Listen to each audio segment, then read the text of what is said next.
예배 자리에 불러주신 하나님 감사합니다. 예배 자리에 오고 싶지만 병상에 누워 계신 우리 성도님들 생각합니다. 하나님께서 은혜 주시고 힘 주시기를 원합니다. 또 치유해 주시기를 원합니다. 오늘 하나님의 말씀 제자도에 관한 세 번째 묵상입니다. 레위 마태는 어떻게 예수님의 참 제자가 되었을까입니다. 사순절을 지나가면서 예수님을 믿는다는 게 뭘까? 예수님을 따라간다는 게 무엇일까? 이거를 우리가 계속 시리즈로 묵상하고 있는 중입니다. 그 중에서 오늘은 예수님의 12사도 중에 한 사람이었던 레위라고도 하고 마태라고도 불리워지는 예수님의 제자에 대한 이야기입니다. 여러분, 우리가 한 주간이 지나갔으면 우리에게 이런 소망이 더 커져야 됩니다. 어떤 소망일까요? 내가 천국에 갈 날이 일주일 더 가까웠구나. 하루가 지나가면 하루를 마무리하면서 내가 하나님 나라에 갈 날이 하루 더 가까이 왔구나. 별로 안 기쁘신가 봅니다. 어렸을 때 소풍 가는 것이 예고되면 잠이 안 오고 소풍날이 그렇게 기다렸던 것이 아마 옛날 분들은 추억으로 있을 겁니다. 그렇죠? 비가 오지 않기를 학수고대했죠. 그러면 꼭 비가 오는 날이 많았습니다. 소사 아저씨가 구렁이 잡아가지고 비 왔다고. 이런 전설들이 시골에 다 있었던 것 같습니다. 참 소풍날이 기다려졌습니다. 가본들 우리 같은 경우는 명사심리에 가가지고 다 전교생 모여가지고 도시락 먹고 놀고 그 다음에 뭐 숨겨놓은 보물 찾기 하고 이런 거였는데도 그렇게 기다려졌습니다. 설날이 가까워지면 고향 생각이 납니다. 그렇죠? 우리가 땅에서 그리워지는 어떤 것보다 더 그립고 가고 싶고 꿈에도 나타나고 싶은, 보이고 싶은 그것이 바로 하나님 나라 아니겠습니까? 그것이 천국이 아니겠어요? 우리의 믿음의 결국은 곧 영혼의 구원을 받음이라고 그랬잖아요. 땅에서도 우리가 하나님 나라를 우리 안에서 누릴 수 있지만 그러나 완성된 하나님의 나라는 하나님이 계시는 천국이죠. 여러분, 그날을 소망하시면서 이 땅의 삶이 아무리 눈물나고 힘들고 애통해도 속상해도 땅의 삶은 다 강물처럼 흘러 지나가는 것이라는 것을 알지 않습니까? 하나님 나라를 보게 하여 주십시오. 땅에서 뭐 대단하게 성공하고 돈을 번들 얼마나 벌겠으며 그 많이 번 돈을 다 어디다 쓰고 살겠습니까? 땅에서 아무리 진시 황제처럼 높은 자리에 올라간들 죽을 날이 다 오지 않습니까?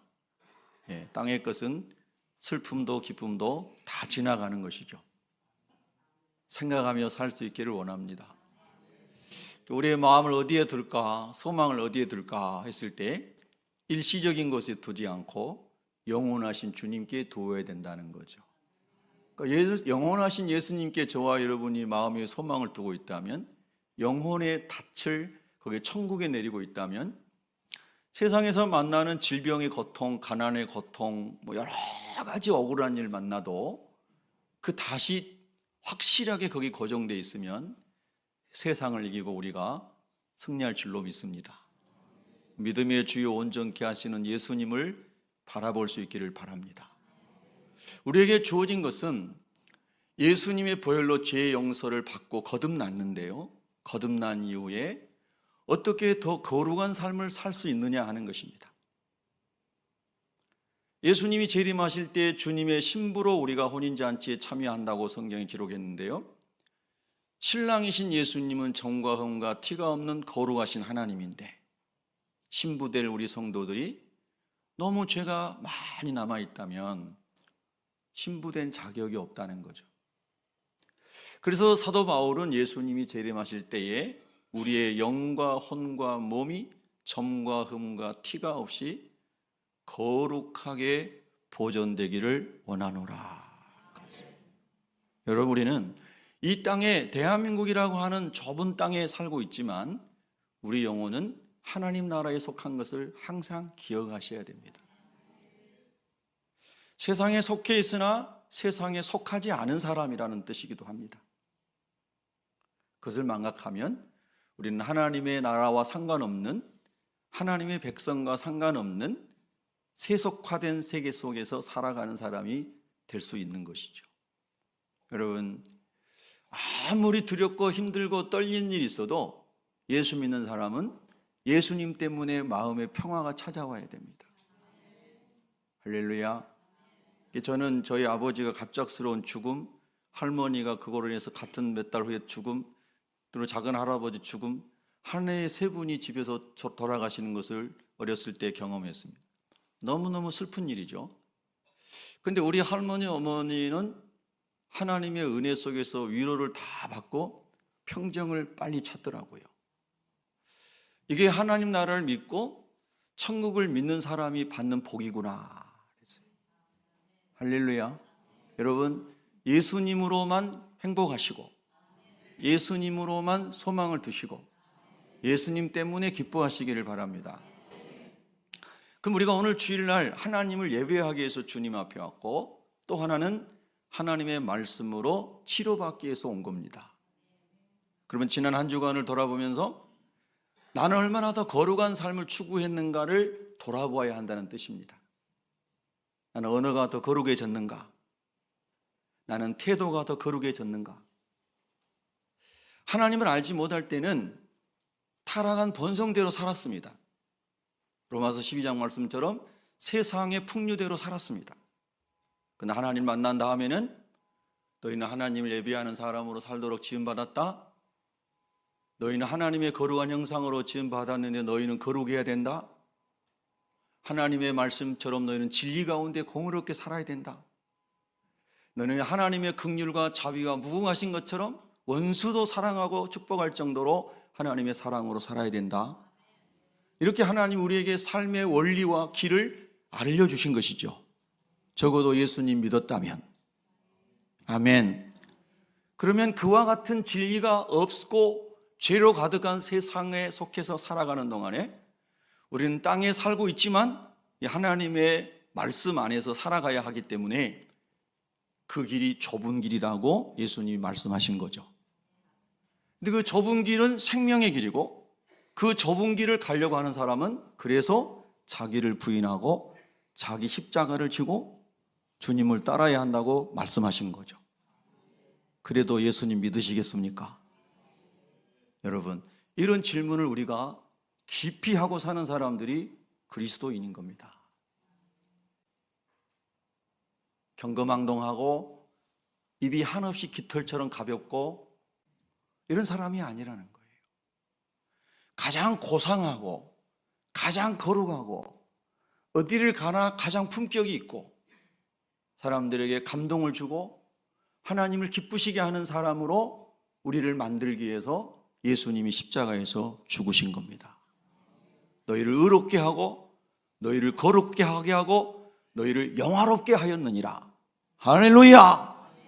저는 한없이 더럽고 악한 존재지만 예수님은 저를 의롭게 하고 거룩하게 하고 영광스럽게 하려고 십자가에서 대속제물 되셨다는 겁니다. 믿으시잖아요? 신앙생활을 정말 성경대로 해보기 위해서 핍박을 피해서 메이플라워호를 타고 프리머스에 갔던 청교도들이 미국이 독립할 때에 독립선언문을 만들었지요. 독립선언문을 만든 사람 중에 토마스 제퍼슨도 있고 몇 명이 있습니다. 그 중에 벤자민 플랭클이라는 사람이 있습니다. 들어보셨을 거예요. 그분이 워낙 많은 책을 남겼거든요.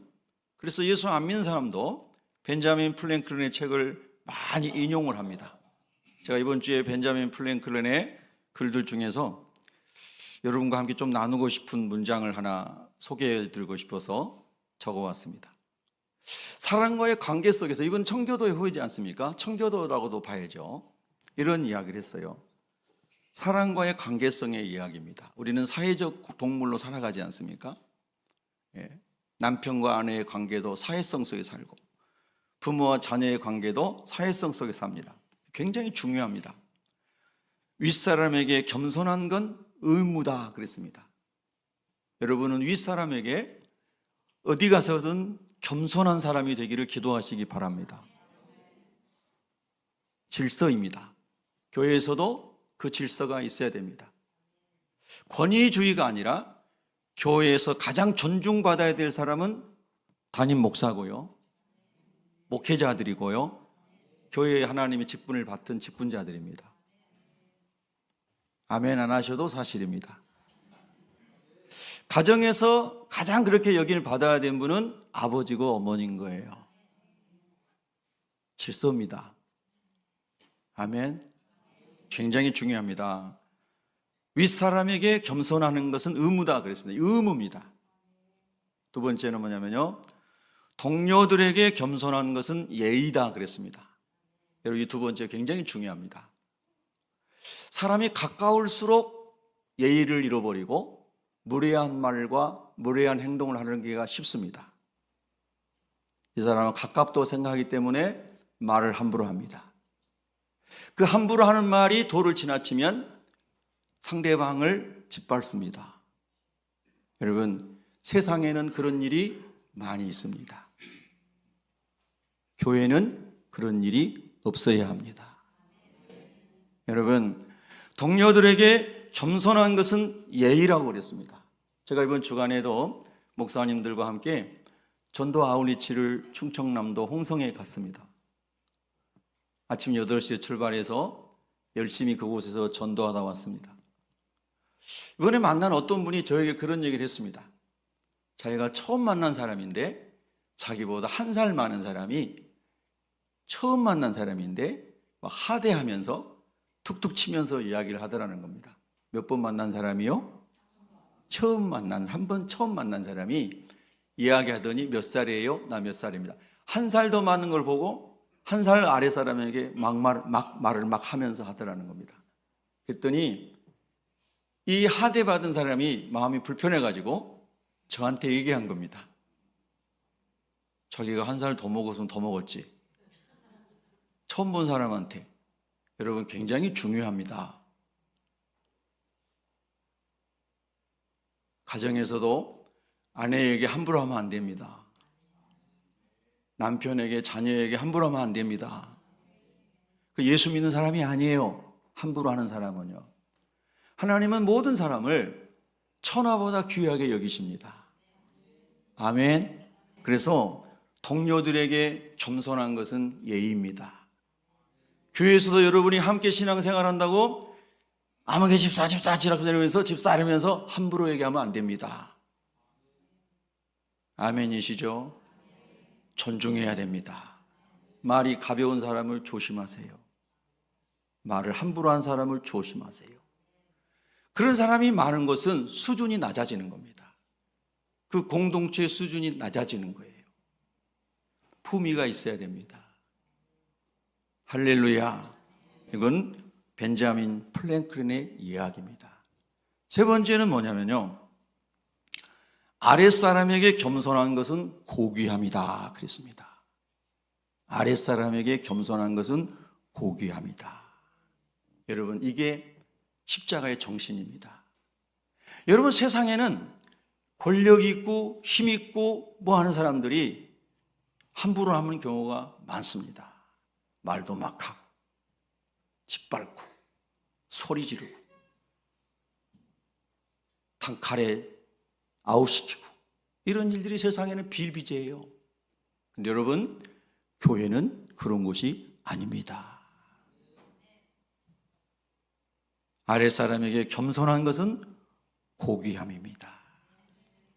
저와 여러분은 고귀한 존재로, 노블한 존재로 살아갈 수 있기를 바랍니다. 그래서 여러분보다 나이가 어리고 회사에서 여러분보다 직급이 낮고 교회에서 새신자고 믿음이 연약하고 이런 분들을 대할 때 더 하나님의 은혜를 구하고 준비해서 대해야 됩니다. 예전에 들은 얘기입니다만은 꽤 큰 교회 목사님이세요. 근데 그 교회 목사님은 부교육자를 막 발로 차고 그랬다고 하더라고요. 왜 그러는가 해보니까 회사 CEO가 똑같은 거예요. 교회 오직 교회 부흥 성장 이 목적을 위해서 온갖 인간의 수단과 방법을 다 동원하는 거예요. 목사가 아니라고 생각합니다. 저는 하나님의 방법으로 목회해야 되죠. 진리의 말씀으로 성령으로 영혼이 거듭나야 되는 거예요. 말씀으로 심령이 부흥돼서 교회가 부흥이 돼야 되는 거예요. 성령의 역사하심으로 거듭나서 변화돼서 사람의 수단과 방법이 아니고. 여러분, 우리가 왜 예수를 믿어야 합니까? 왜 예수를 믿으십니까? 라는 질문을 스스로에게 자주 해야 됩니다. 자주 해야 돼요. 제가 아마 84년도 정도 기억이 나는데요. 신천 성결교회 대학부를 다니면서 신학생 때입니다. 그 대학부에서 분반 공부를 하는데요. 학년별로 분반 공부를 하는데 그때 우리 반 선생님이 지금 우리 교단 총회장이 되셨어요. 유승동 총회장님이 그때 우리 반 선생님이었어요. 대학부 1학년 우리 반. 그때 이분이 무슨 책을 읽으라고 책을 소개해 줬습니다. 그 책 중에 하나가 신에게 솔직이라는 책입니다. 혹시 읽어보신 분 계신가요? 당시 80년대 대학생들은 많이 읽던 책입니다. 신에게 솔직이. 제목 속에 다 담겨져 있습니다. 여러분이 많이 들어보신 코람 데오를 떠올리면 좀 더 매치가 될 수 있습니다. 정말 우리는 하나님 앞에서 솔직하게 정직하게 자기 자아를 볼 수 있고 하나님 앞에서 어떻게 살아가기를 원하는가 질문을 많이 던져야 됩니다 라는 생각하게 하는 책이었다는 거죠. 생각 없이 신앙생활하면 안 됩니다. 내가 왜 예수님을 수많은 교주들 중에서 예수님을 선택했는가, 수많은 종교들 중에서 나는 왜 기독교를 선택했는가 하는 것을 깊이 질문해 봐야 된다는 거예요. 사순절에 특별히 그 질문이 깊어지기를 바랍니다. 질문이 깊어진 사람은 신앙이 성숙해집니다. 저는 이제 그 휴식을 하기 위해서 TV를 볼 때 주로 이런 걸 제가 좋아하는 것을 찾아봅니다. 그 중에 하나가 극한 직업이라는 이런 프로그램. 세계의 사람들이 살아가는 극한 직업을 가지고 살아가는 사람들 이야기, 그런 거 이제 찾아보고요. 또 세계 각 사람들이 섬기는 종교, 이런 것들입니다.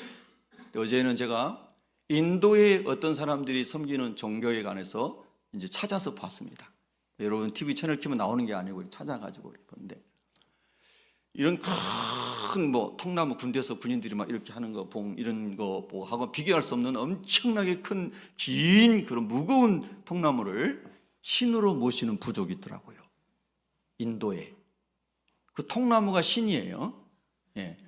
그래서 그 사람들은 그 엄청난 나무를 수십 명의 장정들이 막 붙어가지고 그 축제하는 마당까지 옮겨가는 거예요. 이야, 진짜 신을 잘못 믿으면 그렇게 비참해지는 거예요. 하여튼 뭐 그런 거예요. 그래가지고 막 이 나무 신을 잘 공경해야지 오래 잘 산다는 거예요. 야, 여러분 별 신이 다 있어요. 토테미즘, 정령숭배, 온갖 신들이 만신주의가 있는 거예요. 인도는 특별히 더 그래요. 그걸 보면서요, 하나님 웬 은혜입니까?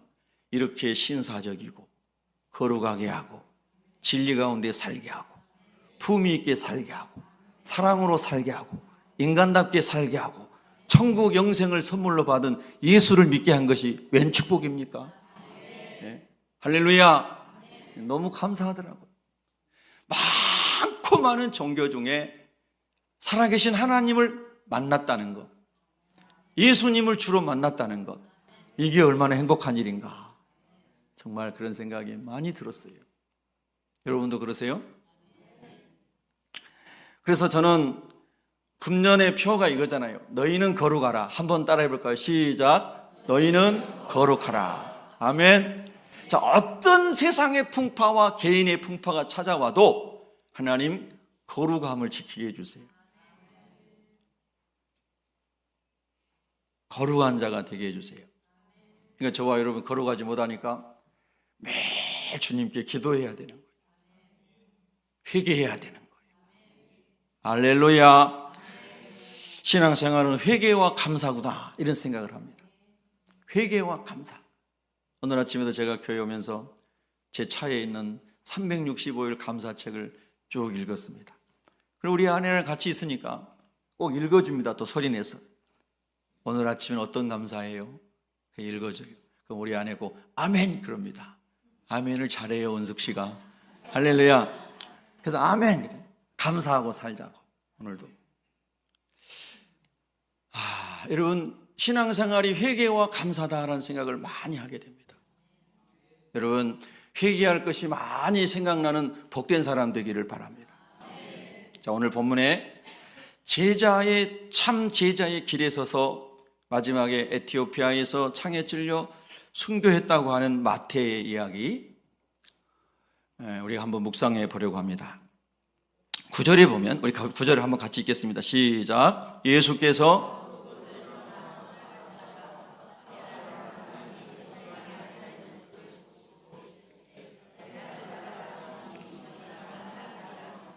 아멘. 우리 아멘 합시다. 아멘. 우리 하나님의 말씀에는 아멘 하십시다. 네. 마가복음과 누가복음에는 마태라고 기록하지 않고 레위라고 기록했습니다. 마가 요한이 마가복음서를 기록할 때는 레위라고 기록했습니다. 세관에 앉아있는 레위. 마가복음서가 사복음서 중에서 제일 먼저 기록되었다고 학자들이 이야기합니다. 누가복음서를 기록한 24장까지 기록한 의사였던 누가는 역시나 마태를 레위라고 기록을 했습니다.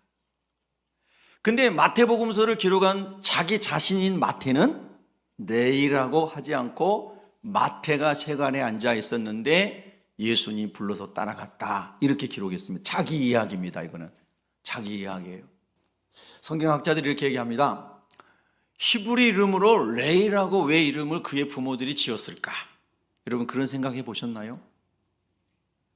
성경학자들이 이렇게 추론합니다. 이 사람은 레이 지파에 속한 사람이었을 것이다. 그리고 이 부모는 레이 지파에 속한 제사장이었을 것이다. 그래서 이 아들을 낳았을 때 이름을 레이라고 짓고 이 아들이 레이 지파에 속한 제사장으로 하나님께 온전히 드려지기를 원했을 것이다. 합리적 추론이지 않습니까? 지금 제가 얘기한 게 아니고 성경학자들이 얘기한 겁니다. 그래서 그의 이름이 레이였습니다. 이름을 그냥 짓지는 않지 않습니까? 특히 유대인 사회에서는. 그래서 이 레이라고 하는 사람은 성경을 열심히 연구했을 것이고 그리고 제사장이 될 만한 모든 과정들을 연수했을 것이라고 추정해 볼 수 있습니다. 단지 추정이 아니고 그가 기록한 마태복음을 보면 충분히 납득할 만합니다. 왜요? 마태복음은 유대인들에게 보내진 복음사로 쓰여졌는데요. 구약 성경을 얼마나 많이 예언과 성취를 인용한지 모릅니다. 그러니까 이 레위는 분명히 제사장 교육을 한 성경의 구약 성경에 능통한 사람이었다. 이렇게 말할 수 있는 거죠. 학자들이 그렇게 얘기할 만한 거죠. 그런데 레위는 왜 제사장의 가문에서 하나님이 원하시는 거룩한 길을 가지 않고 로마의 시스템 안에 들어가 세관에서 일하면서 돈을 버는 직업을 선택했을까? 이것입니다.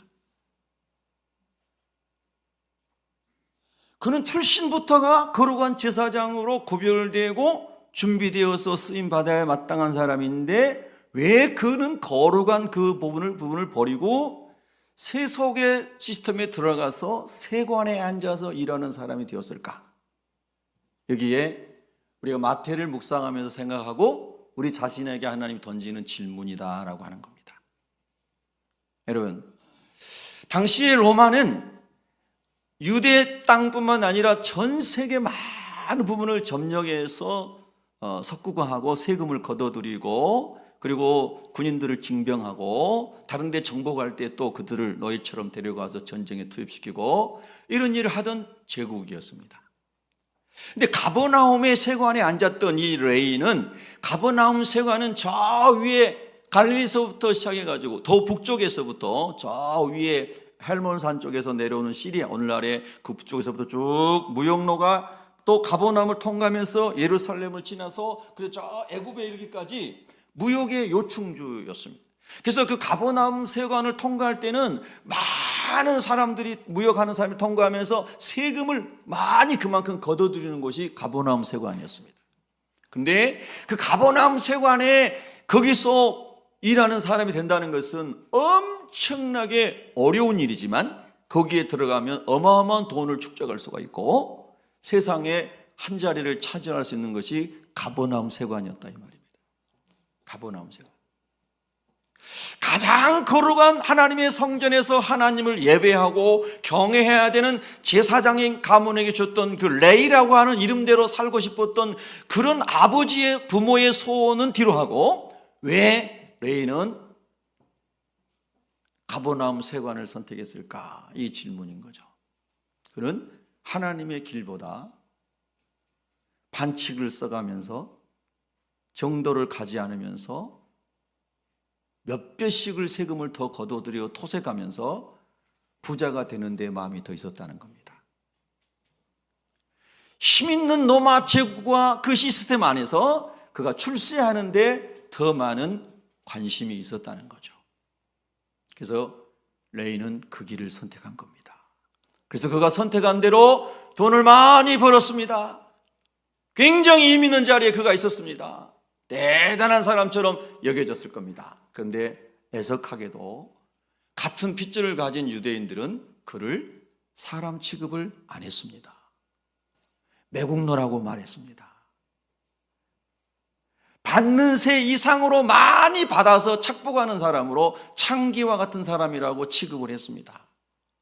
세상에서 돈도 많이 벌고 높은 지에 올라가고 뭐 하나 휘두르면 자기들대로 달택을 갖고 했지만 자기 민족들에게는 소외되고 외면당하고 손가락질당하고 모르는 곳에서 침뱉음을 당하는 그런 사람이 되었다는 겁니다. 그래서 역사의 기록에 보면은 증인을 세울 때에 이 세리들은 증인으로 세우지 못했다라고 하는 겁니다. 삶이 너무나 거짓이 많고 위선적이고 매국노였기 때문에 어떤 재판의 증인으로 세리는 아예 세우지 않았습니다. 여러분, 나는 레위 지파입니다. 나는 제사장 지파입니다. 나는 교회에 속겠습니다. 나는 그리스도인입니다 하면서 레위와 같은 자리에 사람이 있을 수도 있다는 것입니다. 우리도 깨어있지 않으면 그렇게 살아갈 수 있다는 것을 성경이 말씀하는 거 아닐까요? 너희는 이 세대를 본받지 말고 하나님의 거룩하시고 선하시고 온전하신 뜻이 무엇인지를 분별하고 살아라 하고 하는 말씀을 암송은 다 하지만 실제로 생활 속에서 세관의 자리에 앉을까 말까를 선택할 때는 그 당시에 레이는 거침없이 주저없이 세관의 자리를 선택했다는 겁니다. 좀 더 편안하고 좀 더 권력을 휘두를 수 있는 그 자리를 선택한 것이죠. 여러분, 우리 신앙생활하면서 좁은 길 간다는 것은 다시 상기시킵니다. 거룩한 길 가는 것입니다. 공의로운 길 가는 것입니다. 사랑과 긍휼이 있는 길을 선택하는 것입니다. 정말 아멘이신가요? 그래서 신앙생활이 어떨 때는 좁은 길이 될 수 있는 거죠. 내 주변의 사람들이 그렇지 못한 사람이 직장에서도 어디서도 다 바글바글 할 때 거기서 거룩을 외쳤다가는 돌 맞을 수 있다는 거 아닙니까? 우리 어려운 겁니다. 여러분,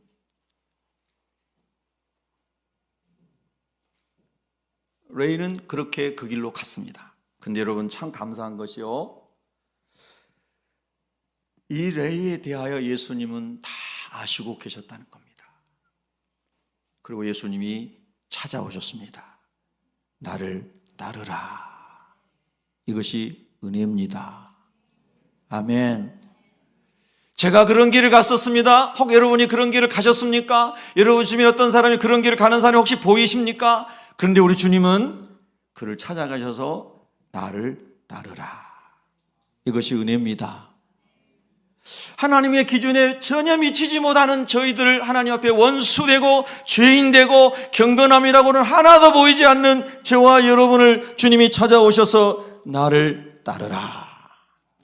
세상에서는 이런 사람을 그냥 다 정죄하고 돌 던지고 죽이죠. 여러분, 예수님 잘 믿어야 되겠습니다. 우리에게는 정죄할 고난이 없습니다.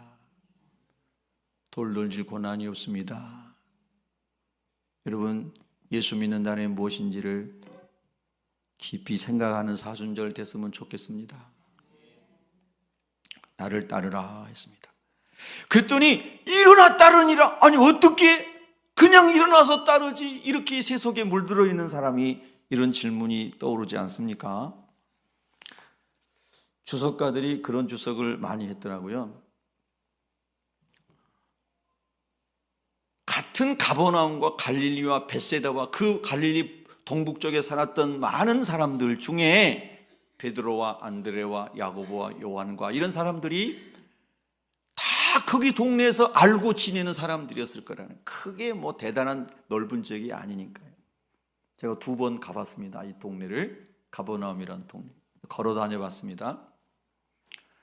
그런데 이 레이는 공부를 많이 해서 글 꽤나 알고 문장 꽤나 만들 줄 알고 로마의 시스템을 이해할 수 있고 세관의 것들을 이해할 수 있을 정도로 지식인이라는 겁니다. 조직사회에 교육받은 시스템에 들어가가지고 일할 수 있는 지식인으로 훈련받은 사람이에요. 근데 베드로와 안드레와 야고보와 요한과 이런 사람들은 무식한 사람들이에요. 공부를 못 배웠어요. 제가 한 말이 아니고 사도행전에 나온 이야기예요. 저 배우지 못했는데 어떻게 저런 말 하냐, 그죠? 그런데 그 배우지 못해서 고기 잡혀가지고 먹고 사는 이 제자들이 예수님을 따라다니더라 하더라. 배와 그물을 버리고 예수님을 따라다닌다고 하더라. 근데 예수님을 따라다녔더니 막 엄청난 변화와 일들이 막 일어난다고 하더라. 한 소문이 갈릴리와 온 수리아에, 두로와 시돈에, 이스라엘에 온 지역에 다 퍼졌다고 그랬죠. 맞지요? 성경에 나오는 말씀입니다. 할렐루야. 그는 고민했을 겁니다. 아니, 우리 동네, 우리 가버나움에 다 알고 있고 베드로의 처갓집이 가버나움에 있지 않나? 저 무식한 자가 예수님의 제자가 되더니 이야, 이런 일을 행하고 다닌다고 소문이 쫙 났어요. 그는 고민했을 겁니다. 세관에 앉아서 돈은 차곡차곡 쌓고 있는데 돈이 쌓이면 쌓일수록 자기 마음속에 고민이 깊어갑니다. 그 많이 쌓인 돈과 권력이 자기 영혼을 더욱 짓누르기 시작합니다. 왜요? 정직한 돈이 아니니까, 깨끗한 돈이 아니니까 계속 자기 영혼을 짓누릅니다. 무식한 저자들은 배와 그물을 버리고 예수님 따라다니면서 막 좋아가지고 막 예수 이름으로 가서 병도 고치고 예수 이름으로 가서 귀신도 쫓아내고 예수 이름으로 가가지고 하나님 나라 복음 전하고 막 와가지고 예수님께 보고하고 와, 이런 소문이 들리는데 자기는 많이 배운 사람이, 글깨나 하는 사람이 매국노 취급받고 손가락질 당하고 보이지 않는 데서 사람들이 침을 퇴퇴 받고 지나갔을 겁니다. 영적인 고민이 깊어졌을 거라는 거예요. 삭개오처럼. 그런데 그런 깊은 영적인 씨름에서 내가 세상에 속해서 이렇게 출세했는데 기쁨이 없구나, 이런 고통 가운데 있는데 주님이 찾아오셔서 나를 따르라 그러시는 거예요. 기가 막힙니다. 여러분, 우리 주님은요, 우리가 가장 고민이 깊을 때, 인생의 번뇌에서 질문하고 있을 때 주님이 찾아가신다는 거예요. 내게로 오라. 누구를 통해 찾아가시냐면 여러분을 통해서 그 사람을 찾아가시는 거예요. 선생님, 아무개 엄마, 김대리, 박 과장님, 예수님 제가 전하고 싶어요. 박 과장님이 죽고 싶었는데 김대리 크리스찬이 전한 복음을 듣고 그런 길이 있었어요. 나도 예수님 믿을게요. 즉시 레이처럼 예수님을 따라 나서는 일이 여러분의 복음 전도를 통해 일어나기를 바랍니다. 할렐루야. 하나님만이 한 영혼 한 영혼을 다 아시고 계시는 거예요. 정말 신기한 일이 많이 일어납니다. 제가 홍성에서 이번 주에도 전달하고요, 여러 사람을 만났습니다. 그 중에 82세 되신 할머니를 만났습니다. 머리에 모자를 쓰시고 마스크를 쓰시고 그냥 얼굴이 거의 안 보일 정도로 중무장을 하시고 나무를 캐시는 할머니였습니다. 길거리에서. 그래서 앉아가지고 어머니 안녕하세요. 저는 저기 경기도 고양시에서 왔는데요. 여기 홍성에 따뜻한 교회 전도해 주러 왔어요. 어머니 저기 강저 내가 건너 다리 건너 저기 현수막 보이죠? 한 개최가 한 지 한 달, 두 달인가 된 교회입니다. 저 따뜻한 교회라고 현수막 걸려 있지요. 이때는 1층은 왕족발집인데요. 왕족발집 아신대요. 오래된 유명한 집이어가지고 그 왕족발에 있는 건물 2층에 교회 따뜻한 교회인데요. 여자 담임 목사님이신데요. 너무 좋으시고요. 훌륭하신 분이세요. 어머니. 그렇게 복음을 전하는데요. 한 말씀도 대꾸를 안 하시네요. 기분이 좋죠? 예. 그러면 되게 돌아서요. 가. 이 할머니는 아닌갑다. 근데 제가 계속 앉아가지고 할머니 교회 다녀보신 적 있으세요? 할머니, 어머니 막 이렇게 하면서 얘기했더니 어머니 그러시더라고요. 교회에는 나쁜 사람만 다 있대. 저는 전도하다가 이런 분들을 많이 만나거든요. 그럴 때마다 참 회개가 되고 마음이 아파요. 교회 다니는 사람한테 사기를 당했대요. 그래서 그 할머니는 교회 다니는 사람은 다 나쁜 거예요. 그냥 다 나빠, 교회 다니는 사람.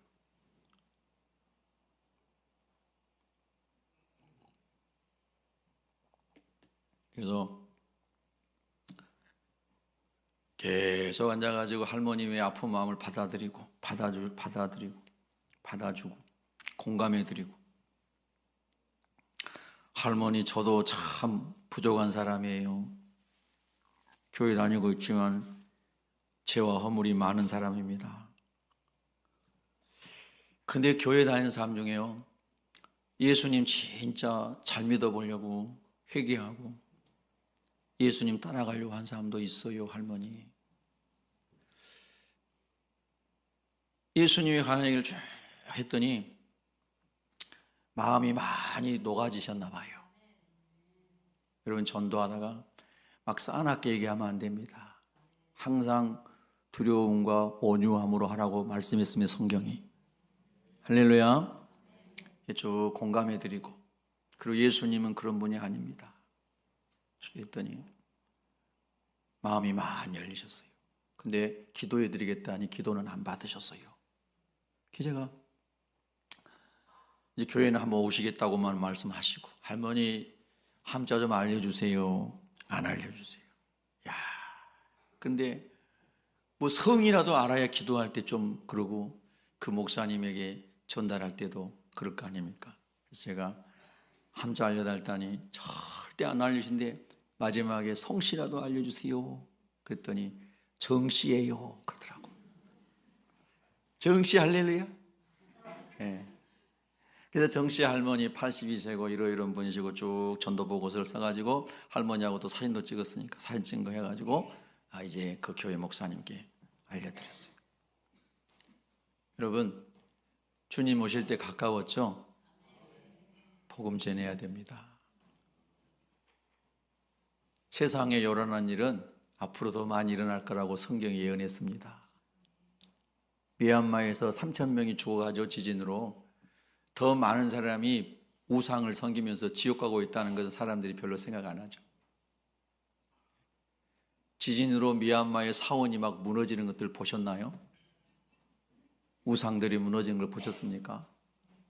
우리는 사람들이 육신이 죽어간 걸 슬퍼하는데 그들의 영혼이 하나님 믿지 않고 지옥 가는 거에서 얼마나 슬퍼하는지 모르겠습니다. 여러분, 지옥을 믿으신가요? 지옥이 얼마나 무서운 것입니까? 이 세상의 모든 고통을 다 합쳐놔도 지옥의 고통과는 비교할 수 없겠죠.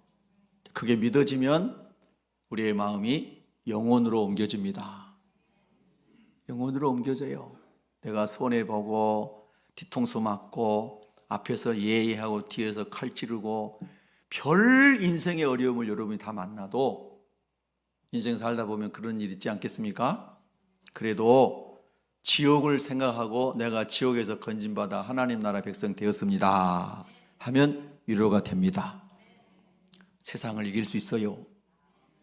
여러분, 그래서 이 레이는 예수님이 자기를 불러주시니까, 그래서 와, 나 여기서 벗어나고 싶었는데 내가 가기는 자존심 상하고 내가 가기는 너무 어려웠는데 누군가 와서 이끌어 주신 거예요. 여러분이 그 누군가를 이끌어 주시기를 바랍니다.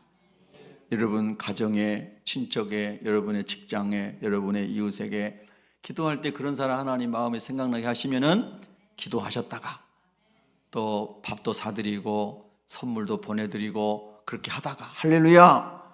그리고 4월 20일은 예수님이 사망 권세를 이기고 부활하신 승리의 날입니다. 김 선생님 딱 한 분만 새벽교회 예배드리러 갑시다. 아멘은 어디 집에 가서 할 거예요? 네? 할렐루야. 여러분 그렇게 기도해 보세요. 정말로 지옥이 믿어지고 천국이 믿어진다면. 네. 어떤 분은 주일날마다 택시를 타고 교회를 5번, 10번을 왔다 갔다 하는 분이 있다고 그러더라고요. 택시 기사분을 전도하려고. 그래서 택시를 타고 오면서 택시 기사님 오늘 하루 일당 얼마나 보세요? 그러면 10만 원, 10만 원을 그분한테 주고 우리 교회에서 예배 딱 한 번만 드립시다. 그리고 그를 주일날 하루에 10번씩 하는 사람도 있대요. 신길 성결교회 장로님이 그렇게 하고 있어요. 여러분 정말 하나님을 사랑하게 되고 은혜가 넘치게 되고 자기 삶에 그런 하나님 은사를 주신 사람들은 필요를 따라 자기에게 주신 은사를 마음껏 활용하더라는 거예요. 여러분에게는 하나님 어떤 은사를 주셨습니까? 그래서 나를 따르라, 누군가 끌어줘야 되는데 여러분도 어떤 사람을 이끌어 주시기를 바랍니다. 일어나 따랐습니다. 이때 레이의 마음이 얼마나 기뻤을까. 다 나에게 삿대질하고 돌 던지는데 가장 놀라우신 하나님이신 이분이 나를 불러주시는구나. 너무너무 좋은 거잖아요. 모두에게 버림받았어도 하나님이신 이분이 나를 불러주셨다. 할렐루야. 그러면 그냥 위로가 되는 겁니다. 세상 사람들이 저와 여러분을 다 무시하고 버려도 예수님이 여러분을 알아주시면 할렐루야 할 수 있기를 바랍니다. 자, 10절을 보면요, 예수께서 마태의 집에서 앉아 음식을 잡수실 때에 많은 세리와 죄인들이 와서 예수와 그의 제자들과 함께 앉았더니, 이 10절에서 저에게 딱 떠오르는 묵상은 뭐냐면요, 마태는 자기 혼자만 이 인간의 죄의 늪에서 빠져나가기를 원한 게 아니고 자기와 같이 고민하고 있는 동료들, 동정 직군에 있는 사람들, 이런 사람들도 다 예수님 만나서 해방되기를 원하는 마음이 있었다는 거예요. 할렐루야. 그러면 평소에도 자기 직군에, 직업군에 있는 사람들하고 이런 고민을 털어놓고 얘기했을 것 같아요. 아멘. 할렐루야. 우리 현실적으로 우리 삶의 자리를 돌아보십시오. 그래서 그 사람들을 다 초대했다는 거예요. 예수님 모신 그곳에 오라고요. 복음을 들어보라고요. 나왔습니다. 앉았습니다. 근데 여러분 11절에 보니까 11절 우리 큰 소리 한번 있습니다. 시작. 바리새인님 보고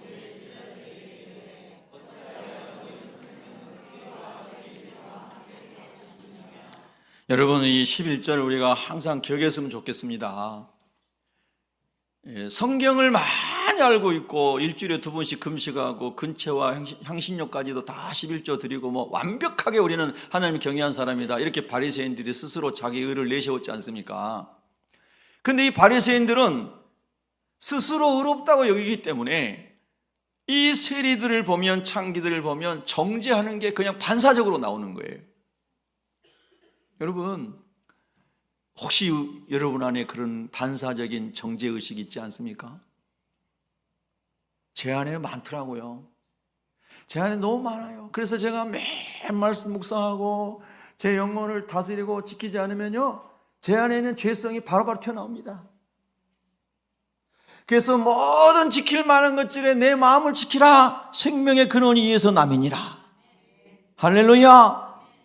순간순간 제 마음을 하나님의 말씀으로 다스려 주시고 예수님의 십자가의 보혈로 채워주시고 성령의 능력으로 채워주셔서 주님이 하시고자 하는 말씀을 하게 도와주시옵소서. 저와 여러분이 그렇게 늘 기도하지 않으면요, 이 바리새인처럼 거의 반사적으로 정죄하는 말이 나온다는 겁니다.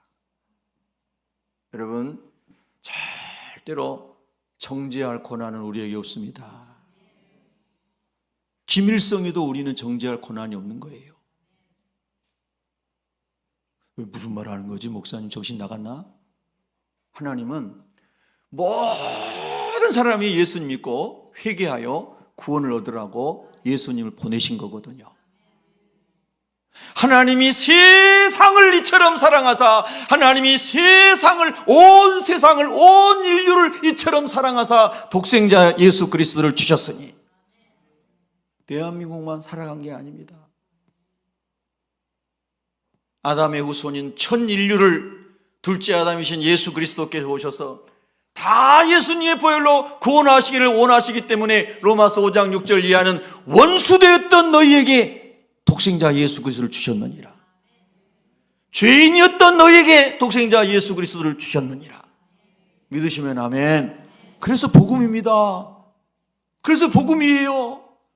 어떠한 흉악한 자도 주님의 보혈을 의지하고 회개하면 구원받기 때문에 복음입니다.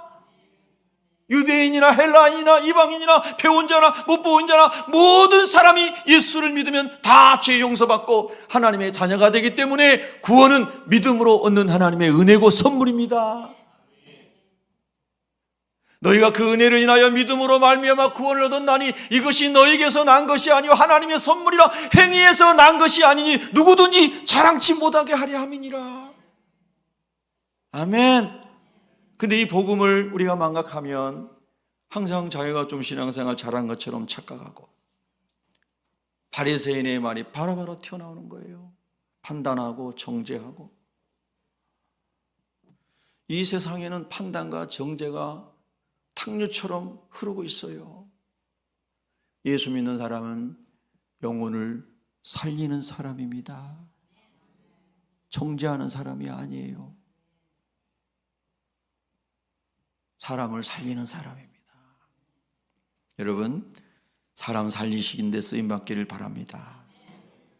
자, 12절 13절에 보면 놀라운 이 레이의 고백이 나옵니다.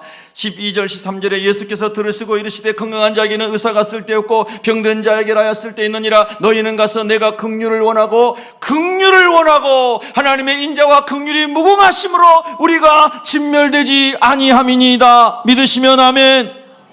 제사를 원하지 아니하노라. 너희 바리새인들의 형식적인 제사, 모든 순서를 다 갖춰가지고 너희가 완벽하게 큐시트를 만들어서 제사를 드린다 한들 너희의 제사를 내가 받지 않겠다.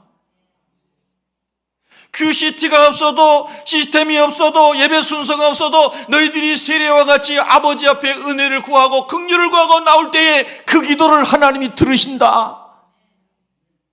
주님 말씀하신 거지 않습니까? 아멘.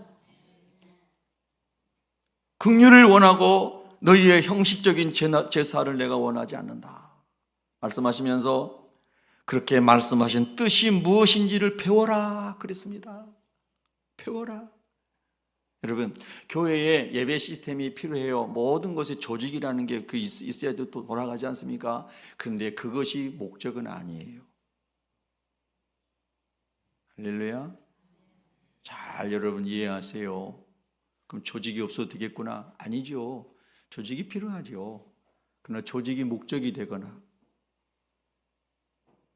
조직이 중심에 있으면 안 돼요. 복음이 중심이 돼야 되는 거죠. 왜 세상에 우리 회사의 조직은 이런데 교회는 무슨 조직이 이렇게, 그런 사람은요 좀 더 생각해 봐야 돼요. 이게 회사입니까? 교회잖아요. 초대교회 공동체는 이런 조직도 없었어요. 제가 회사의 시스템을 무시하는 게 아닙니다. 저도 행정학 공부했고요, 법학 공부했고요, 세상에서 배우는 학문 다 공부했습니다. 학교 다닐 때. 그런 책 안 읽어본 거 아닙니다.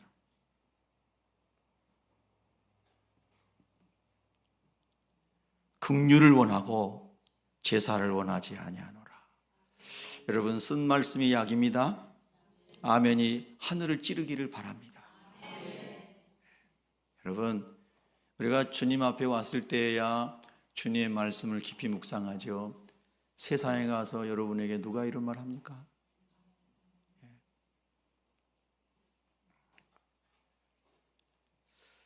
이 13절에 너무 12절 13절이요, 마태에게는 소망의 소식인 겁니다.